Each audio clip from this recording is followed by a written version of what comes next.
What's up, everybody? Pastor New here, along with Rayma Phillips. and as usual, your Thursday Recap. I know some of you are watching because I can see, and also one of you have said you really appreciate the Thursday recap. Oh, I love that. So That we're is making awesome. a difference. Yeah, that's This is right. awesome. That's right. That's the goal. And if you want to click on to the bottom here to check out the rest of the sermon, feel free to do that.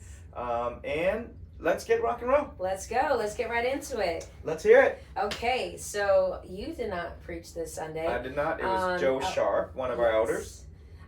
He did an absolutely great job. So if you're watching this, Mr. Thank Sharp, you, Joe. Yep. you did an excellent job.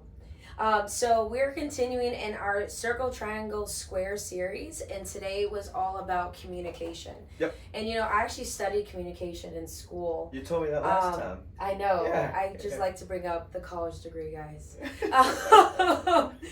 But this is biblical communication, which is way off than how the world tells us to communicate. Mm-hmm. And so just starting with something that he said in the beginning, that communication is arguably the most powerful tool mankind has, and society would not exist without it. Like, think how much we communicate, whether text, calls, in person, with the person at the cash register, and our own relationships. It's like, and I would say most so conflict, I would say, you can't prove it obviously because no one can really study this, but most conflict probably derive from miscommunication. Oh, 100%. I feel like it could be from like husband and wife situation to like a global Friends, situation. Or business or whatever. Yeah, like everything arrives from that miscommunication. All the time. All the day. Yep. Just right now. Sorry guys for that miscommunication.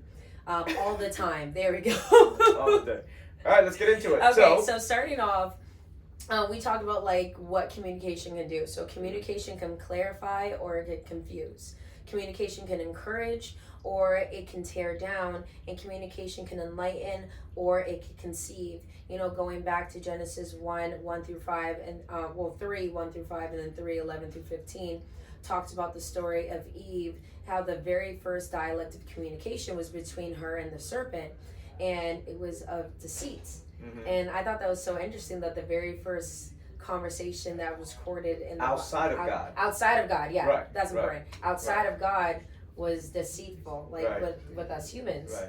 But isn't it crazy how quickly we take what God said and turn it into something that we want to hear, which is the basic miscommunication of today. Like, absolutely. We don't necessarily hear. Well, I think you're gonna have a point on this too. But yes, we don't hear what the person say, but how quickly we want to hear what we want to hear what the person say, and not necessarily what that's saying. Like, did God really say that? Did you hear that correctly? Yeah. So, or are you just saying it to yourself because that's what you want to hear? Correct. But we'll definitely elaborate on that point a lot more. But going to the first point is that we need to speak vertically before we speak horizontally. Yeah. Vertically meaning us and Jesus. Okay? Us and God. Right. We need to consult Him first before we speak horizontally, which is if I was going to talk to like my spouse or I'm going to talk to Pastor New, this is our horizontal communication. But I feel like a lot of times we leave that vertical communication out of our horizontal communication. Which turns into conflict. That miscommunication. Like, because we don't talk to like God first. Like, so I had an encounter with a young man at Publix the other day, and I remember before I had that conversation, talking to God first before I went to the conversation, because knowing that my wisdom would come from Him and not from me when I'm going to have that conversation. Right. So looking to like speak to Him vertically before you talk to people horizontally. That's right. Take it to the Lord in prayer first. Yes. Yep. I would see it. Yes. Yeah, so that's what I had. And also another point that you had down in that section is that God is looking for the sincerity of our faith. And I feel like part of our faith is speaking to Him first before we go into different situations where there might be conflict and things like that. Yeah. The problem with us is that we look at faith in church or relationship with God as an extra activity, as a fill-in of our, I guess we should have some faith, to balance our life, but the sincerity of faith, it's not to balance our lives. The sincerity of faith is literally putting our trust in Jesus and in God and going to Him in prayers when we feel, out of control or needing to confront or to communicate a certain idea or point or wanting to confront somebody about No, something. absolutely. So we don't use church or faith as an extra activity we do on Sunday. We take that and we use it on our everyday lives into our communication. So that's the sincerity of faith. So go on. Let's go. Okay, now going into the second part, which you mentioned earlier before, is don't just hear, listen. Right. I will admit that's something hard for me to do because I That's like hard for to me talk. as a pastor. I love hearing myself talk. Like I do like the sound of my own voice. So to sit down in a conversation, I had to learn and I had to actually physically practice the skill of listening to other people when they're talking to me, because that's not something that comes naturally to us. Like especially if you're very outgoing and you just want, and it's not necessarily like you're saying bad things, or you could be super excited just to have some uplifting words for people, but because you're so excited about what you're gonna say, we're unable to hear what they're saying. And again, what you said before, that ties directly with our relationship with God. I feel like we're so eager to put our agenda, or our thoughts, our thoughts. This is what God meant. Like, no, God meant what He meant. No, exactly.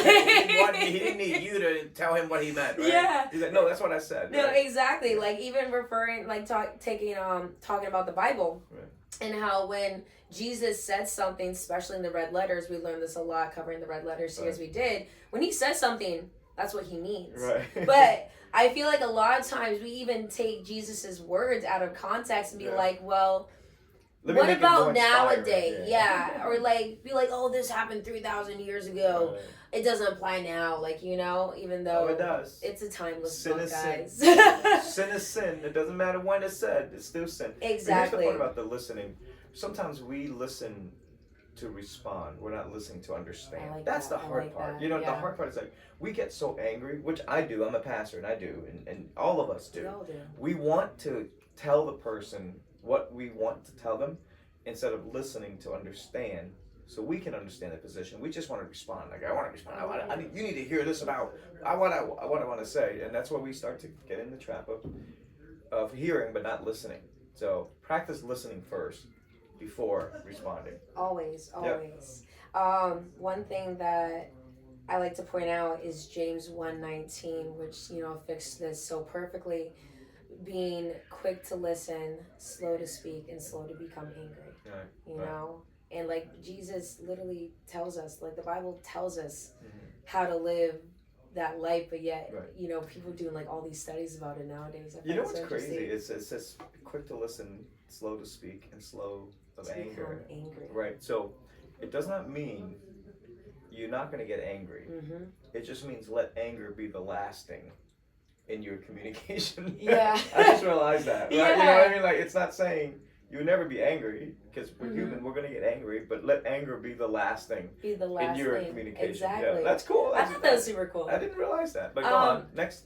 Yeah, so next point. So last point, but not the least, is number 3, to speak to build up and not to tear down.